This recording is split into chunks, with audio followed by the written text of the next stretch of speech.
এগৰাকী ছাত্ৰী তাই মানে মিজোৰামৰ আইজেলত চিভিল ইঞ্জিনিয়াৰৰ চিট পাইছে JEE মেইনছত পাছ কৰিলে ছোৱালীগৰাকী আৰু মেধাৱী ছাত্ৰীগৰাকীলৈ আমাৰ BTCৰ মুৰব্বী হাগ্ৰামা মহিলাৰী ছাৰে 4 লাখ টকা আৰ্থিক সাহায্য প্ৰদান কৰিছে।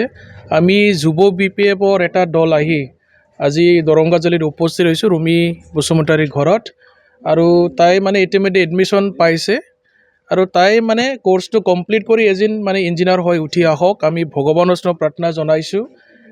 তাই আসলতে দেউতাক নাই, মাকে বহুত কষ্টৰে এই ছোৱালীগৰাকীক মানে পঢ়াই আছে। আমি আশা কৰিম যে ছোৱালীগৰাকী এদিন মানে ইঞ্জিনিয়াৰ হৈ আহিব আৰু আমাৰ সমাজৰ লগতে আমাৰ দেশৰ কাৰণে ভাল কাম কৰিবলৈ তেওঁ মানে সক্ষম হ'ব। আৰু হাগ্ৰামা মহিলাৰী ছাৰে আজিৰ তাৰিখত আমাৰ BTC অঞ্চলৰ বিভিন্ন ছাত্ৰ ছাত্ৰীসকলক মানে আৰ্থিক সাহায্য প্ৰদান কৰা আপোনালোকে ধাৰাবাহিকভাৱে সদায় মানে দেখি আছে যে আমি পাৰ্টি হিচাপে দি আছোঁ আৰু হাগ্ৰামা ছাৰে কিছুমান আমাৰ যিসকল মানে শুভাকাংক্ষীসকল আছে তেখেতসকলৰ পৰা মানে কালেকশ্যন কৰি আজি ছাত্ৰ ছাত্ৰীসকলক তেনেকুৱা মানে সহায় কৰা আপোনালোকে দেখিবলৈ পাইছে। শিক্ষাৰ ক্ষেত্ৰত হাগ্ৰামা ছাৰে খুব ইণ্টাৰেষ্টেড, তেখেতে মানে তেনেধৰণৰ পদক্ষেপ লোৱা আপোনালোকে দেখিবলৈ পাইছে।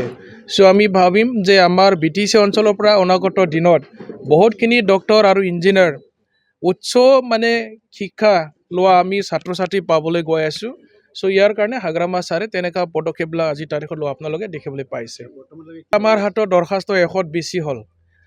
IIT আৰু NIT লগতে আমি MBBS যিবিলাক মানে ডক্টৰ এডমিশ্যন পাবলৈ সক্ষম হ'ল, কাউন্সেলিং মানে ইতিমধ্যে শেষ হৈ গ'ল। তেনেকুৱা ছাত্ৰ ছাত্ৰীবিলাক যিসকলে মানে এডমিশ্যন ল'ব পৰা নাই তেনেকুৱা ব্যক্তিবিলাক চাই ফালে আমাৰ হাগ্ৰামা ছাৰে পাৰ্টি তৰফৰ পৰা আৰু লগতে ষ্টুডেণ্ট ৱেলফেয়াৰ ফাণ্ডৰ পৰা সহায় কৰি আছে।